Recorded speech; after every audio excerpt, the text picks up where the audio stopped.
Shabbat Shalom, pessoal. Rabino Jacques Kuckerkorn, hoje, dia 2 de maio de 2020, dia que, para achar essa semana, Acharei Mot Kedoshim. E me faz bem curioso que hoje é o aniversário da morte de Adolf Hitler, o dia que ele foi morto no bunker pelos russos.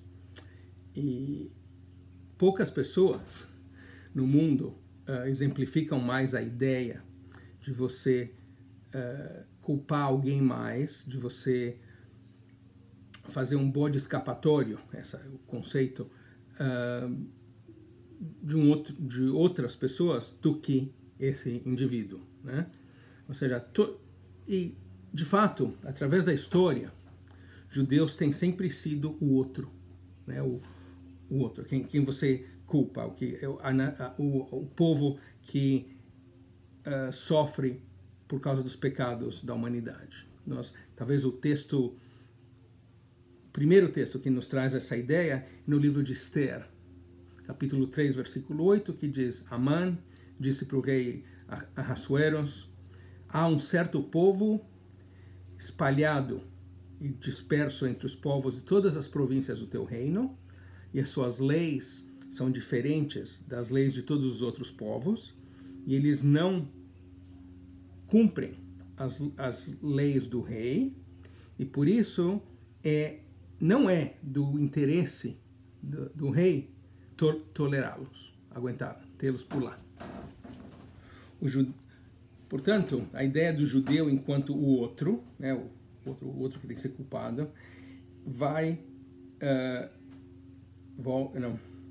remonta muito tempo. Tem a história de Amalek na Bíblia, que atacou os israelitas, o Amã, a ideia de que os judeus envenenavam os poços quando houve a peste negra na Idade Média, os judeus enquanto vítimas da Inquisição, judeus enquanto inimigos do povo ariano, nos nazistas, e os opressores dos dias de hoje, que também andam buscando culpa para os judeus para tudo. Os judeus são donos dos bancos e os judeus são comunistas. Os judeus são, ou seja, os judeus são donos da mídia, essa mídia que vilifica os judeus o tempo todo. Enfim, né? Ou seja, os judeus são o eterno outro.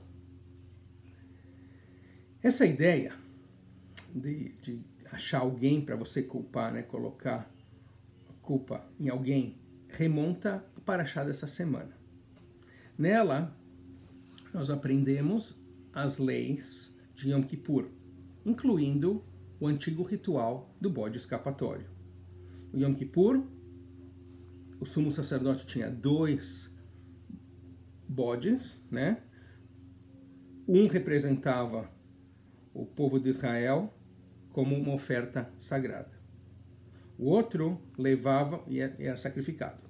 O outro era, o sumo sacerdote colocava os pecados de todo o povo nele e jogava ele para o lugar chamado Azazel, que na verdade, imagina que você tem lá tem uma montanha, uma janela bem alta, ele jogava, não é para o bicho correr para o deserto, em direção ao deserto, não. Ele jogava, o bicho caía, se espatifava, ficava lá embaixo, né? Então, esse Azazel também é a área onde mora o demônio dos lugares recônditos.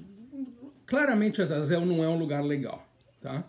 Bom, daí vem essa expressão em vários idiomas, inclusive em português, o bode escapatório, né? E, de uma certa maneira, esse ritual, ele é revivido, é uma versão do ritual, no ritual judaico do Yom Kippur de tarde, tá? Se for uma sinagoga tradicional.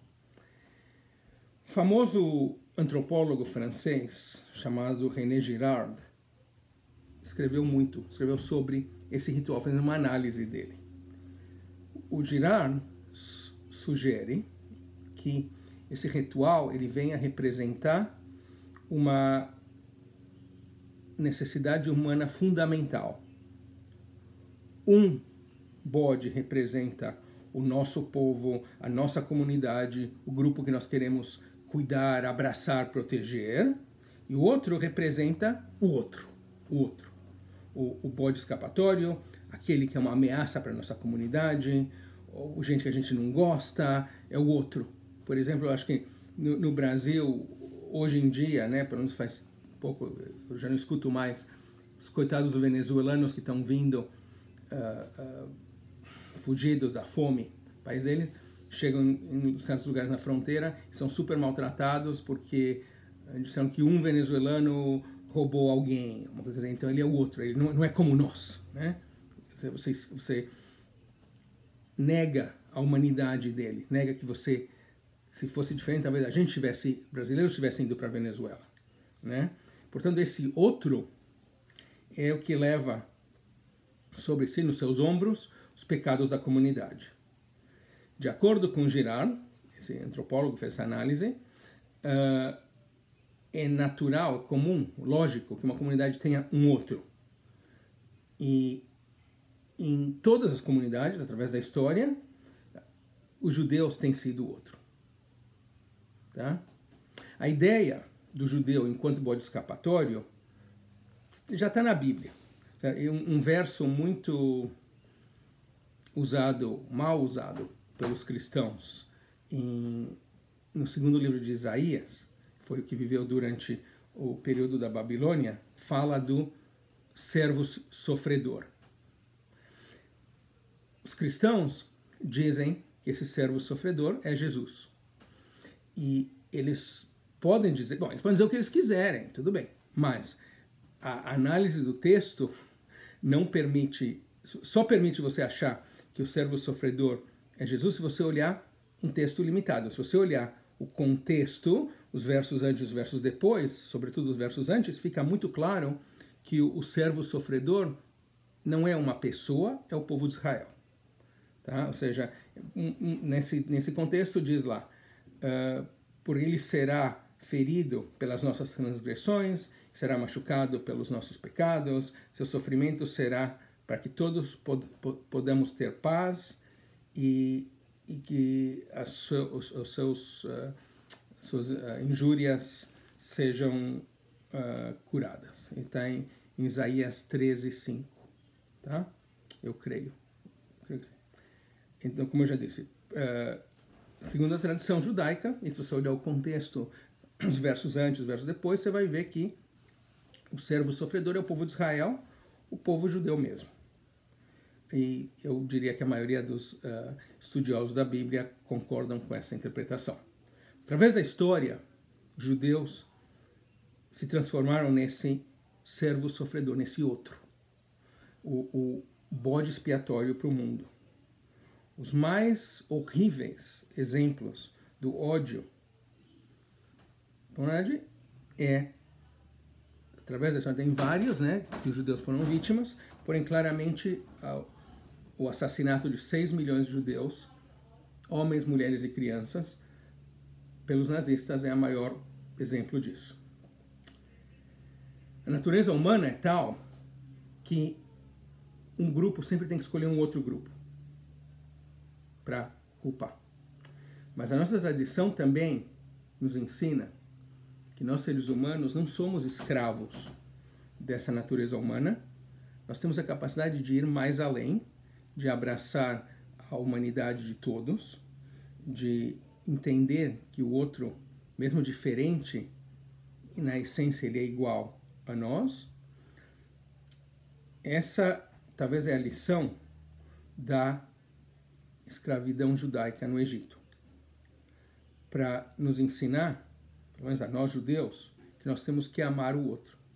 Lembrar, como nós dizemos no Seder, que nós tivemos faz pouco, Seder de Pesach, que eu também fui escravo no Egito. Então eu tenho que entender o outro que hoje é escravo. Ou, por exemplo, a ideia de que em Sukkot, festa das cabanas, nós saímos de casa para morar na cabana para criar mais empatia, um sentimento em relação a gente que tem que morar, que não tem casa o tempo todo, né? Então, para você aprender que ele também. Então, a Bíblia nos ensina de várias maneiras, uma vez e outra, amar o estrangeiro, porque você foi estrangeiro na terra do Egito. Por exemplo, isso está em Deuteronômio 10, 19. Tá? Nós podemos construir uma sociedade que é baseada na ideia que todo mundo, todos são criados na imagem de Deus. E essa era a filosofia do grande filósofo francês Emmanuel Levinas. Ele que foi vítima também da guerra, na Segunda Guerra Mundial, ele foi prisioneiro de guerra enquanto ele servia ao exército francês, né? E aí, depois da guerra, ele desenvolveu a filosofia, a ideologia do outro, o outro. Não somente nós não devemos odiar ao outro, mas o outro cria obrigações sobre nós. Ao contrário de vários filósofos que falam sobre a metafísica, o que está lá, assim, as coisas grandes, Levinas acreditava que a filosofia começa com a nossa obrigação em relação aos outros. Basicamente a ética.